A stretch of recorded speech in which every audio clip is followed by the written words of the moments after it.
Ustedes pensaban de que porque venía de Estados Unidos iba a venir alguien de cabeza blanca, con ojos azules, hablando inglés.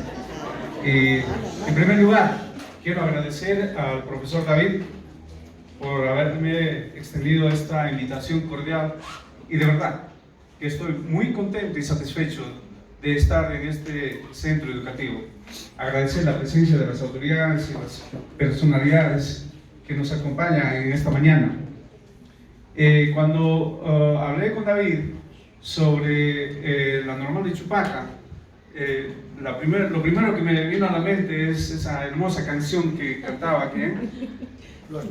Flor Pucarina, ¿no?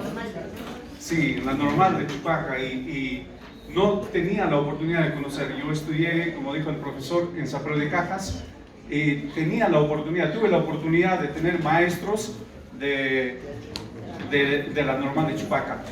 Y la normal de Chupaca siempre ha sido un enigma como para mí, porque desde que estuve en el colegio yo quería ser profesor. Y como profesor había dos opciones, la normal de Chupaca o la cantuta en ese tiempo. Y yo me moría por ser cantuteño o ser de la normal de Chupaca.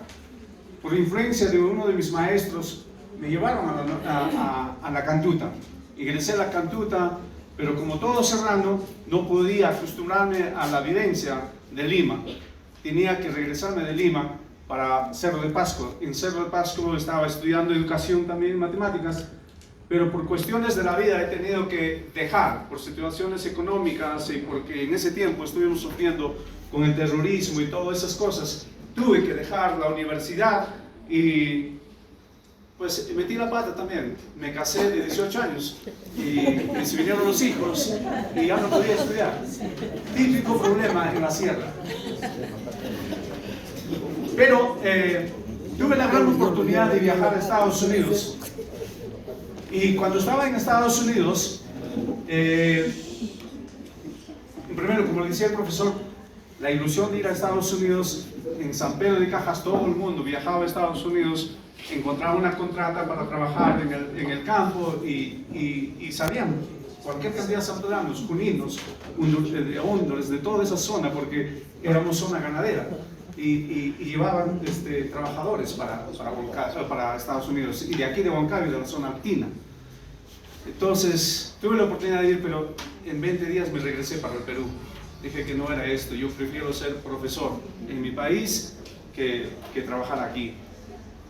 Pero por situaciones económicas, otra vez se recuerdan el gran paquetazo de Fujimori, que podías comprar una casa y al siguiente día podías comprar un pan con el mismo dinero, hizo que mi situación económica se convirtiera en precaria. Tuve la oportunidad de salir a Estados Unidos como artesano, y cuando llegué a Estados Unidos dije, aquí tengo que hacer un cambio.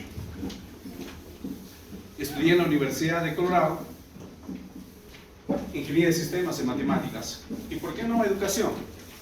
Porque no había programa de educación en Estados Unidos, y vamos a hablar de esto.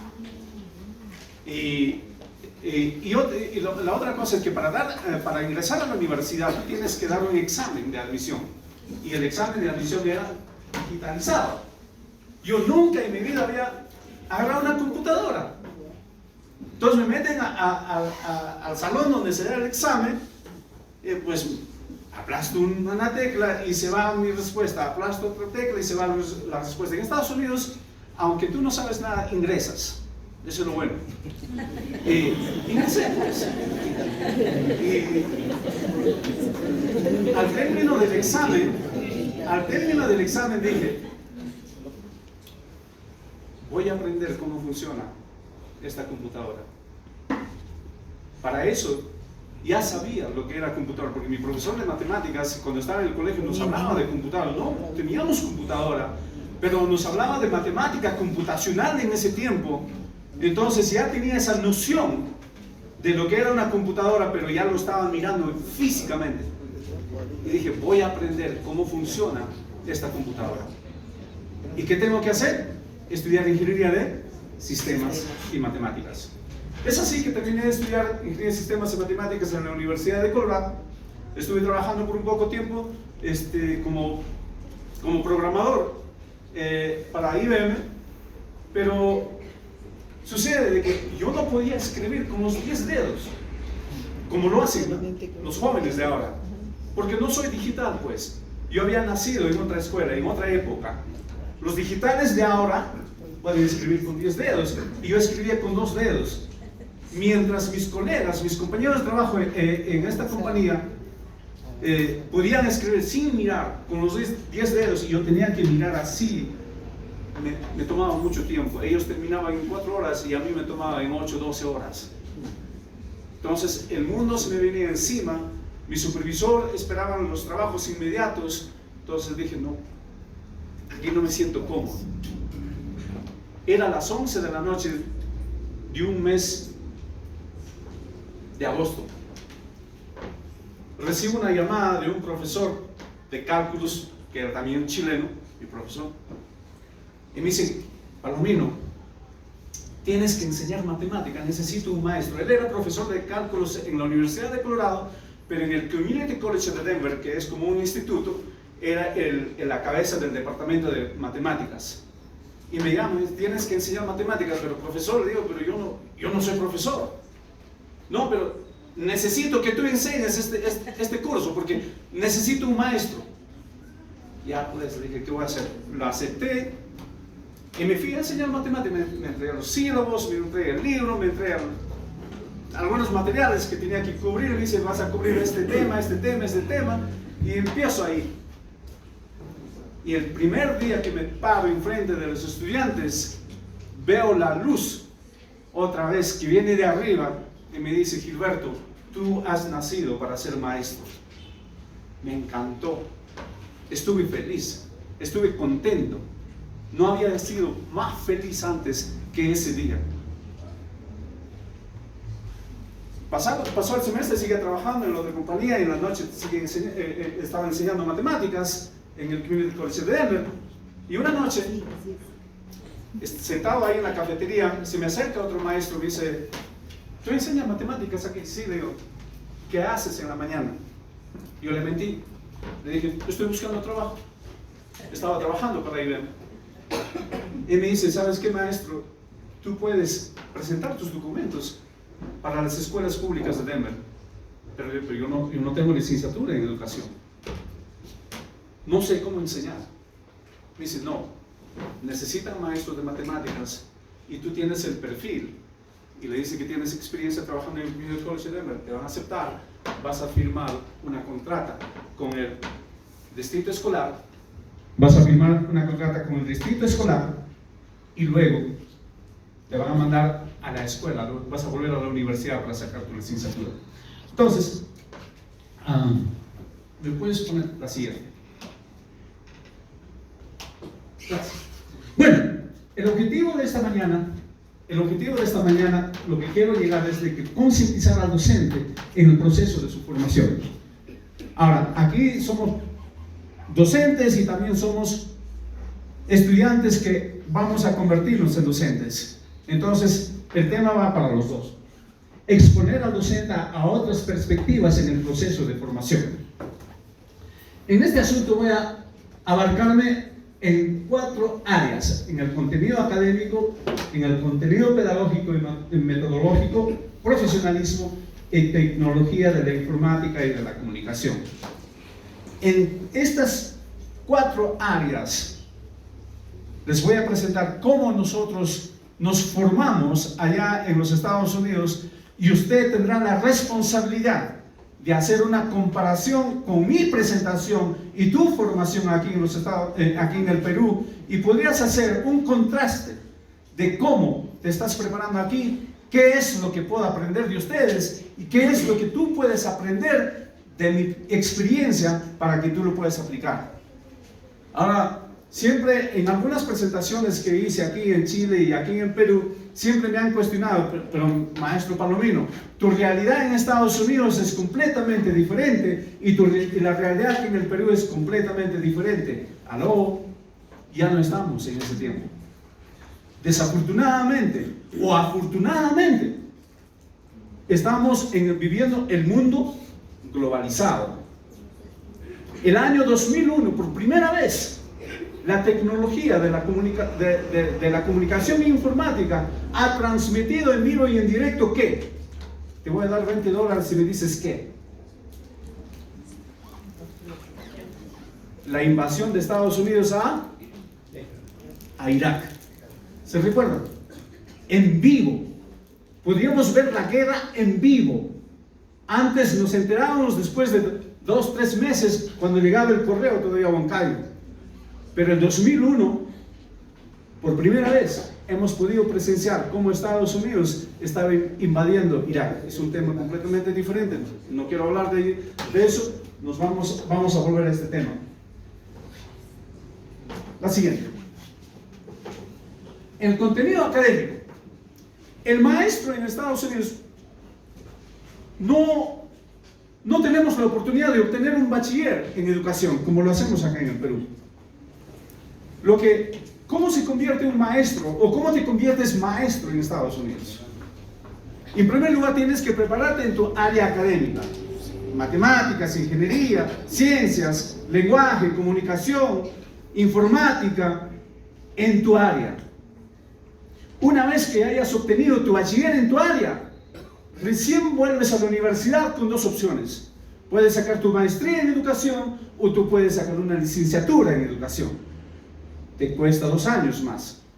O sea, para ser maestro en los Estados Unidos, tengo que tener primero mi bachiller y después mi licenciatura y después, o si quiero la maestría conjuntamente, y puedes seguir. Y creo que aquí también se hacía en el Perú. Porque me recuerdo, cuando estaba en el colegio, yo tenía un profesor que había estudiado agronomía, pero nos enseñaba ciencias. Y yo lo que recuerdo es que el profesor se había preparado en la cantuta, en las clases de vacacionales, y igual, parecido. No hay mucha diferencia. Pero en estos últimos tiempos, el profesional de educación en Estados Unidos, lo que estamos haciendo es ampliar nuestra especialización. ¿Qué quiere decir eso? Por ejemplo, orgullosamente te tengo que decir de que yo estoy bien cotizado en los Estados Unidos. ¿Por qué? Porque me he especializado en varias áreas. Soy profesor de matemáticas. Inicialmente soy profesor de matemáticas, pero también he ampliado mi especialización. Una de las bondades que tengo allá en Estados Unidos es mi propio lenguaje, el español. Entonces soy bilingüe. Por ser bilingüe ya tengo puntos. No es parte de la especialización, pero ya cuenta. Como maestro de matemáticas me he especializado en e-learning. Entonces, como me he especializado en e-learning, un profesor de matemáticas con especialización en e-learning, entonces ya puedo vender, ya tengo mucha más opción. ¿Me entienden? Entonces, cualquier centro educativo, cualquier institución educativa, me ven mi perfil, ven mi preparación o mi formación. Entonces puedo ofrecer más a la institución educativa, de ende puedo ofrecer más a mis estudiantes. Entonces eso es lo que tenemos que hacer en este siglo XXI. Es importante que tú conozcas tu área académica, porque conociendo tu área académica es mucho más fácil para desarrollar estrategias, pero también ampliando tu área académica con especializaciones, tienes mucho más oportunidades para ti como profesional y para ofrecer a tus estudiantes. ¿Se dan cuenta? Por ejemplo, este año estoy pensando, me quiero especializar en otra área. Robóticas, por ejemplo. ¿Qué podemos hacer con robóticas? Hay tantas cosas que se puede hacer. Hay una especialización que ahora está entrando de moda en Estados Unidos que se llama el STEAM. Science, Technology and Mathematics. Ciencias, tecnología y matemáticas. Todo conjunto en un solo para poder enfatizar en un programa académico, en un nuevo modelo académico para los estudiantes que se llama el Project Based Learning, basado en proyecto, aprendizaje basado en proyecto.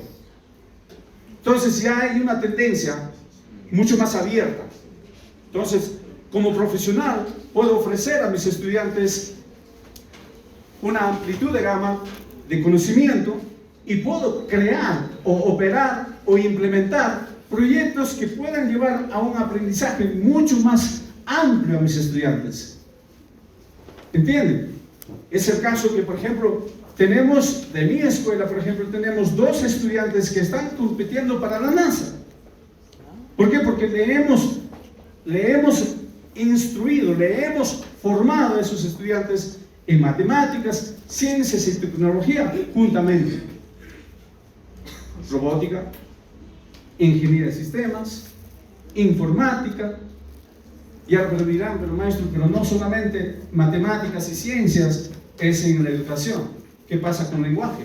¿Qué pasa con ciencias sociales o con comunicación? Por ejemplo, me gustaría ver maestros que se amplían o se especialicen, por ejemplo, en periodismo escolar. ¿Han pensado, por ejemplo, en periodismo escolar? ¿Ah? Fomentar a los estudiantes que desde ahora, nuestra institución debe tener una escuela de periodismo dentro de la escuela. Los profesores de lenguaje, los profesores de comunicación pueden ser parte y especializarse en esa área. Hay tanto para explorar, hay tanto para hacer en el área de especialización. En Estados Unidos es un mercado muy competitivo, entonces tú tienes que especializarte. Un maestro de lenguaje que es especialista en periodismo escolar, que es especialista digamos, en diseño de páginas web. Entonces ya tienes la capacidad, ya tienes la opción de venderte tú y también de ofrecer proyectos a tus estudiantes, elaborar proyectos a tus estudiantes. La próxima, maestro. En la área pedagógica. Yo sé de que nosotros estamos cansados y nosotros sabemos y conocemos bastante de teorías de aprendizaje. Yo sé de que aquí los presentes, los profesores y ustedes como estudiantes conocemos bastante de teorías de aprendizaje. Pero ¿cuál es la diferencia de teorías de aprendizaje con metodología? Hay una gran diferencia para mí y eso es lo que exploramos más en la formación de los maestros en Estados Unidos. El conocimiento de tu área y pedagogía tienen que ir de la mano, porque tú no puedes enseñar lo que tú no conoces o tú no puedes conocer bastante y no saber enseñar. Tiene que ir de la mano. Y yo creo que en esa parte los institutos pedagógicos aquí en el Perú, debo de reconocer, hacen un buen trabajo, un excelente trabajo, que me gustaría replicar esto allá en Estados Unidos, porque no ofrecen un bachiller en pedagogía, 5 años explorando pedagogía, teorías de aprendizaje, enseñanza y tu área de contenido. Yo creo que en paralelo hacen un buen trabajo aquí en el Perú.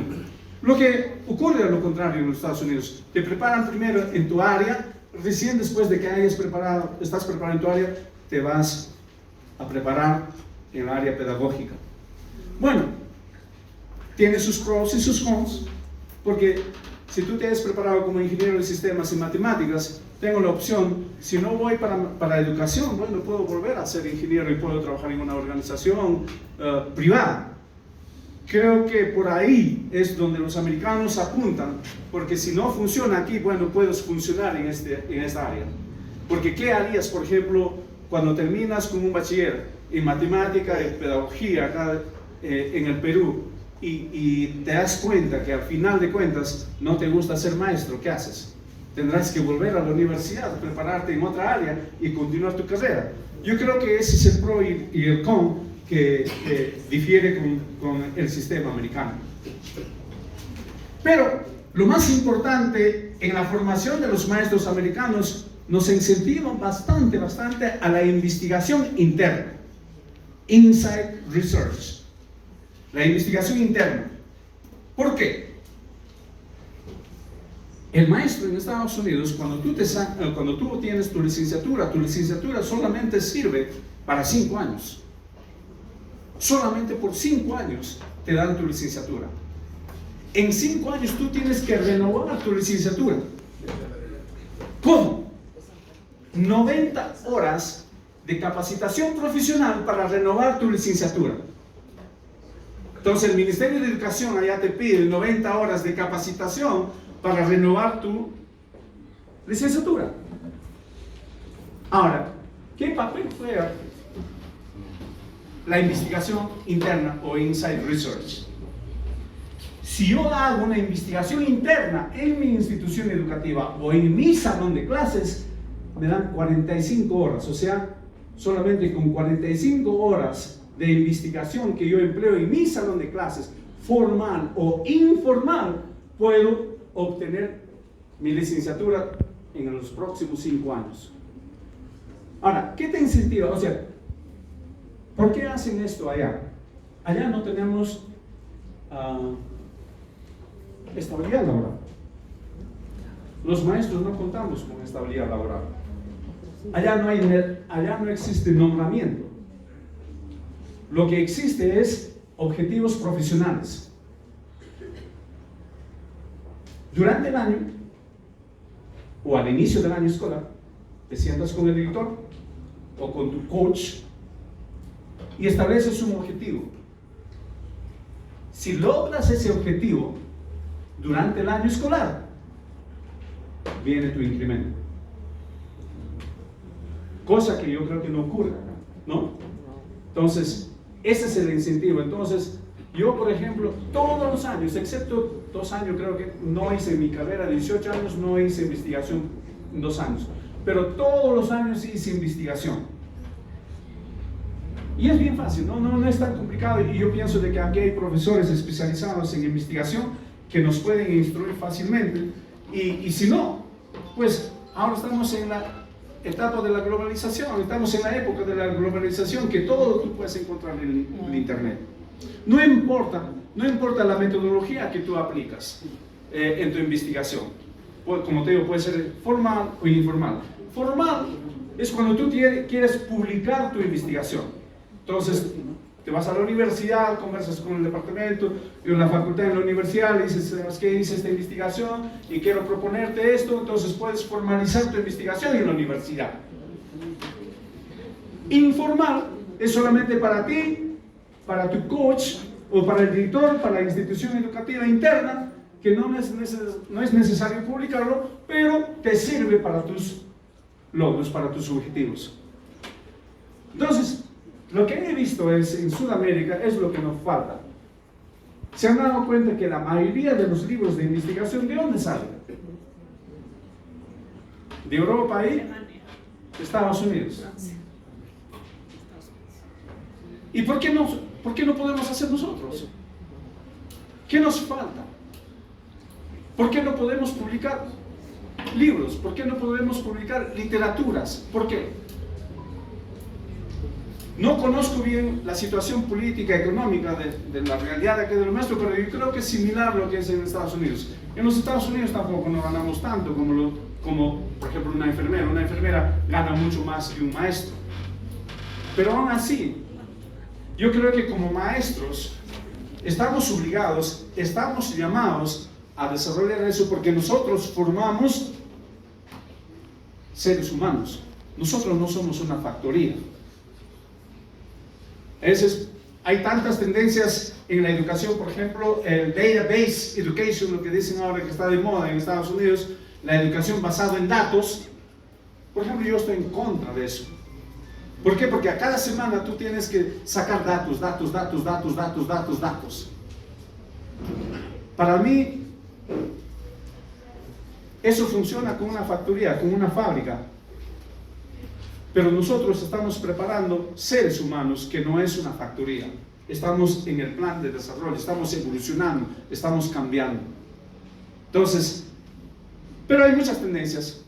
A muchos nos gustarán, a muchos no nos gustarán, pero lo más importante es que debemos de investigar dentro de nuestros salones de clase qué es lo que puedo hacer para cambiar, para mejorar el sistema educativo el sistema de enseñanzas, el sistema de aprendizaje dentro de mi salón de clases. A eso estamos llamados. A eso debemos de inducir o conducirnos en estos últimos años, y eso es lo que nos está llevando. Yo me recuerdo antes, y todavía veo profesores ahí en Estados Unidos, que los profesores todavía siguen enseñando el mismo problema que han enseñado hace 20 años, 15 años. Y todavía tienen su cuadernito viejo ahí, ¿no?, revisando y con los mismos problemas. Tenemos que cambiar eso. Estamos en otras épocas donde el estudiante, el ser humano de ahora, aprende o procesa la información de diferente manera de lo que era 10 años atrás. Otra vez, capacitación permanente, actualización permanente, es lo que nos conlleva a eso. El próximo slide. Profesionalismo. Es bastante serio esta área en los Estados Unidos. Y espero que también sea, o es parte de la formación del maestro en el siglo XXI. La parte del profesionalismo, la parte ética, por ejemplo. Es muy difícil, por ejemplo, en Estados Unidos, que un maestro venga a la institución educativa tomado, por ejemplo, con licor. Pierdes tu licencia, pierdes tu trabajo, nunca más vuelves a ser maestro en Estados Unidos. Y a veces son temas, yo de repente, de temas culturales, pero esa es una realidad en Estados Unidos. La parte ética es fundamental y esencial en el desarrollo del maestro americano, y espero también aquí, porque es la única manera que tú puedes formar a los que vienen detrás de ti. Por ejemplo, apariencia personal. Es bien difícil en Estados Unidos porque al menos todavía acá en el Perú tenemos uniformes. Los estudiantes vienen con uniforme, ¿no es así? En Estados Unidos no, vienen como quieran. Como pueden venir con short, pueden venir como sea. Pero tu apariencia personal, profesional, va a sentar la base de cómo tú puedes manejar a los estudiantes. Yo me recuerdo, por ejemplo, una vez estaba enseñando en el Brighton High School en Brighton, una ciudad un poquito lejana de Denver. Había un grupo de estudiantes que venían con esos pantalones hasta acá abajo. Y no podía cómo cambiar eso. Entonces le digo, mira, jóvenes, yo sé que esto es la moda, les entiendo perfectamente, yo también pasé por eso. Pero imagínate, le digo, si tu maestro en el frente te esté enseñando así con los pantalones abajo, ¿cómo me vería? No, maestro, sí tienes razón.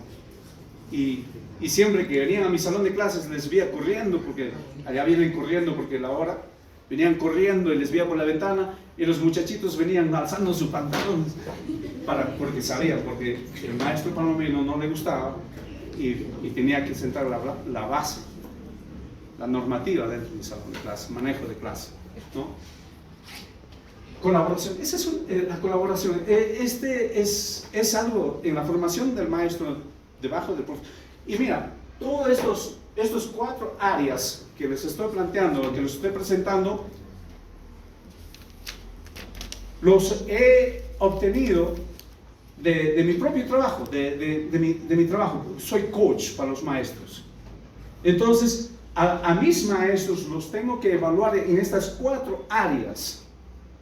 ¿Se dan cuenta?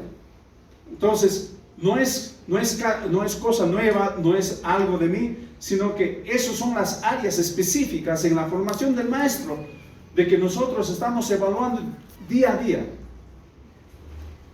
El maestro, desde que entra a mi salón de clases, o desde que yo le veo cómo entra a su salón de clases, ya estoy evaluando yo a ese maestro. Desde que el estudiante entra al salón de clases y cómo interactúa el maestro con ese estudiante, ya estoy evaluando a ese maestro. ¿Se dan cuenta? Y hay como 128 criterios dentro de la evaluación, dentro de estas 4 áreas, para evaluar a los maestros. Ahora, ¿Cómo voy a cumplir los 128 criterios en esta etapa de evaluación? El maestro desde el momento que entra ya debe estar cumpliendo, si no es la totalidad, la mayoría de los criterios en la evaluación. Y desafortunadamente, desafortunadamente lo digo para los americanos, porque yo soy, ¿no?, un bajadito para ellos, pero tengo que enfrentarme con ellos, tengo que presentarme como lo que soy, tengo que prepararme. Y desafortunadamente para ellos digo, porque yo soy quien el que tengo que evaluarles a ellos. Y gracias a la preparación, al esfuerzo, a la continuidad, a la actualización, a la innovación, a la creatividad, que he podido lograr eso, que quisiera plasmar en cada uno de ustedes. Como le digo a mis estudiantes allá, enseño en las noches en la universidad, y les digo a mis estudiantes, si yo lo hice, tú también puedes hacerlo. ¿No es así?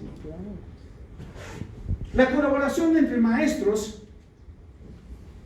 muchas veces causa un cierto resentimiento, pero tenemos que saltar eso.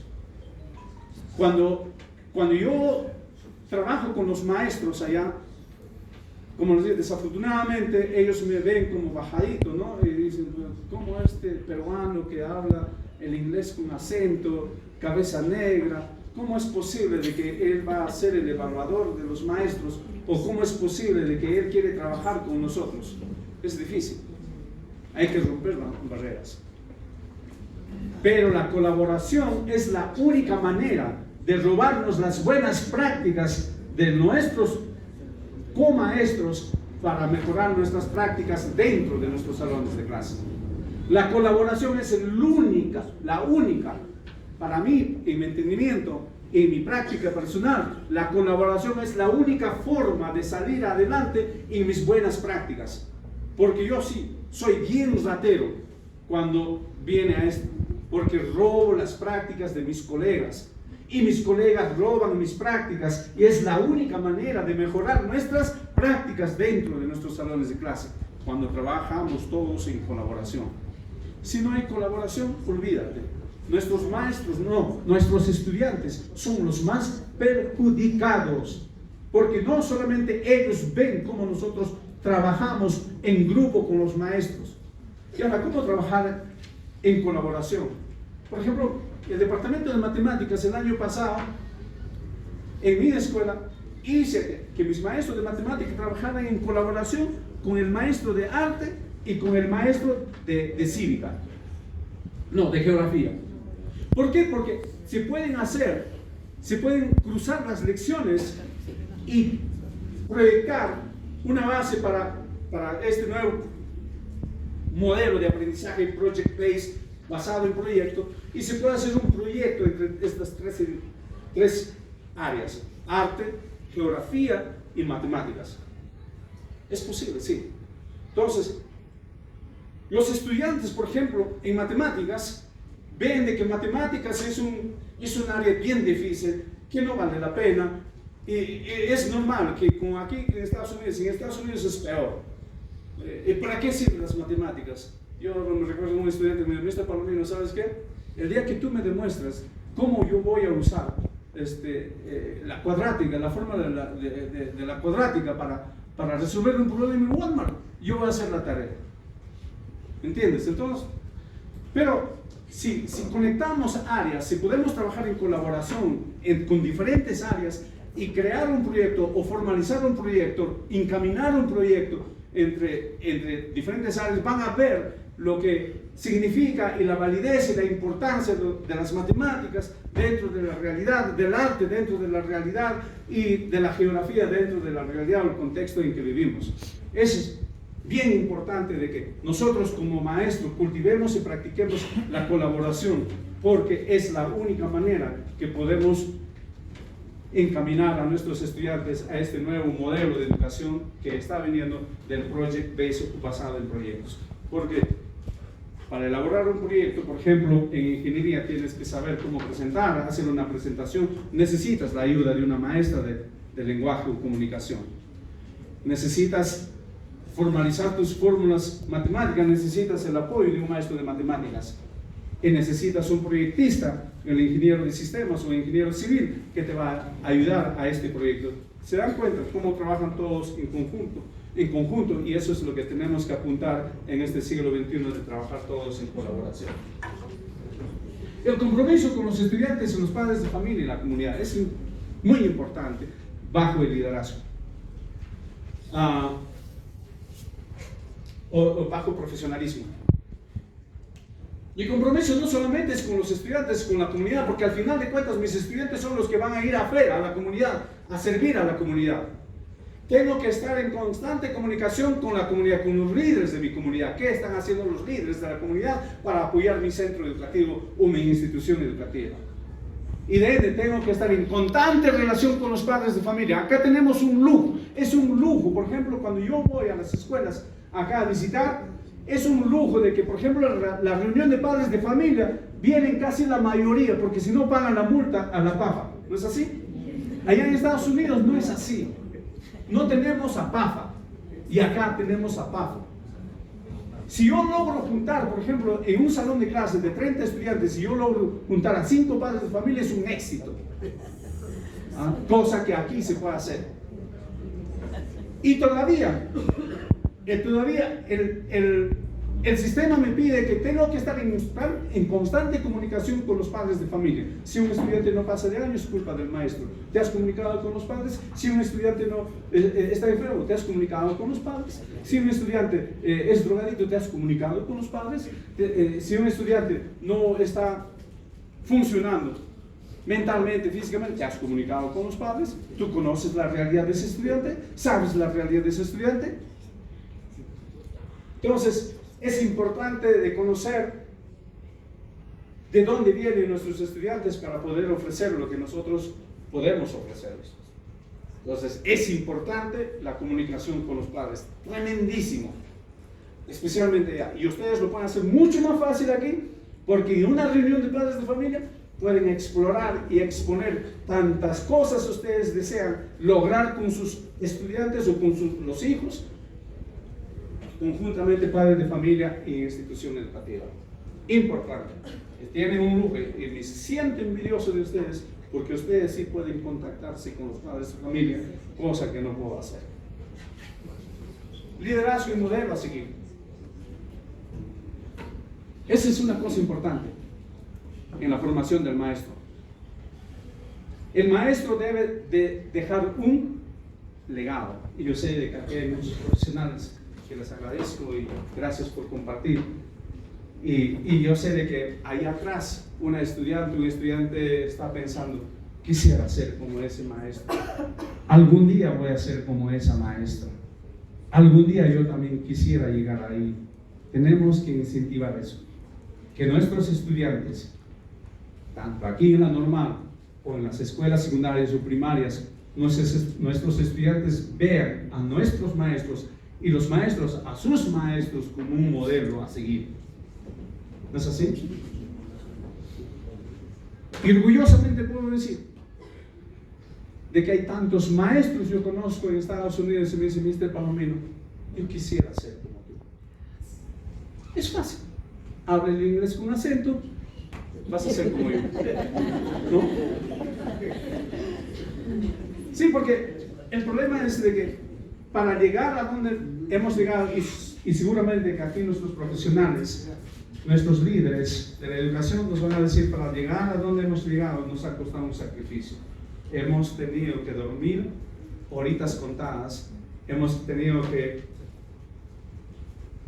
empeñar muchas veces nuestro tiempo, ¿no? En vez de salir con la familia o con los amigos, hemos tenido que empeñar para estudiar, para prepararnos, para investigar. Esa es la única manera. Y jóvenes que están sentados atrás, yo sé que ustedes tienen la gran oportunidad y ustedes son los que ahora se están formando para ser líderes, no de mañana, líderes de hoy. Tengo otra presentación y ojalá nos alcance el maestro en el siglo XXI. Y hay una parte donde hablo sobre preparar a los maestros, no para mañana, Porque el mañana está ¿dónde? Ahora. La tecnología, lo que ayer pasó, ya es obsoleto.